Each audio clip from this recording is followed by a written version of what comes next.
এই রকমভাবে ডাক প্লেগের ভ্যাকসিন করলে 100% আপনার ভ্যাকসিন কাজ করবে। তো hello viewers, back to my YouTube channel. সবার কী অবস্থা? আশা করি সবাই ভালো আছেন। আজকে আমি আপনাদেরকে বিস্তারিত বলবো যে ডাক প্লেগের ভ্যাকসিন দেবেন কীভাবে।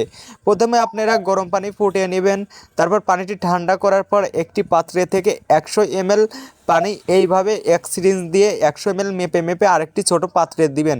তারপর আপনারা এই যে আপনার হাতে যে ডাক প্লেগের ভ্যাকসিনটা দেখছেন, এটা হলো 100 ডোজের। 100 ডোজে আপনার 100 ml পানি লাগবে, সেই জন্য আপনি নেবেন। তারপরে ওইভাবে এক সিরিঞ্জ পানি ভিতরে দিয়ে এইভাবে আপনারা ঘুরাইয়া ঘুরাইয়া ডয়লা ডয়লা আর কি ভিতরের ওষুধটা মিক্স করবেন। মিক্স করার পর আপনারা এইভাবে মেশিন সিরিঞ্জ দিয়ে টেনে তারপরে সিরিঞ্জ দিয়ে দিয়ে এই পানির সাথে মিক্স করবেন।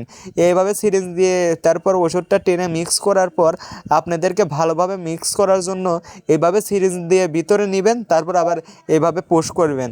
তাহলে ভালোভাবে আপনার ভ্যাকসিনটা আর কি ভালোভাবে মিশবে। তো এইরকম মেশানোর পর আপনাদেরকে যে কাজটি করতে হবে সেটি হচ্ছে, আপনারা ভিডিওটি দেখতে দেখতে চ্যানেলটি সাবস্ক্রাইব না করে থাকলে অবশ্যই সাবস্ক্রাইব করবেন। তো আপনারা নিজেরাই দেখতে পাচ্ছেন যে আমরা অলরেডি ভ্যাকসিন দেওয়া শুরু করে দিয়েছি। দেখুন, আমরা প্রথমে একটি হাঁসকে ভ্যাকসিন দেওয়া শুরু করলাম, আলহামদুলিল্লাহ 1 ml দিয়ে দিলাম। তারপরে আরেকটি হাঁস ধরলাম, এটাকেও আমরা 1 ml পরিমাণ মেপে মেপে দিয়ে দিলাম। আপনারা এই সিরিঞ্জে দেখতে পারবেন যে 1 থেকে 10 পর্যন্ত লেখা আছে, মানে 1 থেকে 10 পর্যন্ত। 1 থেকে আপনার মনে করেন 9 থেকে 10 থেকে 9-এর ভিতর 9 তামাতো এই কালো দাগটা এলে 1 ml, বুঝছেন?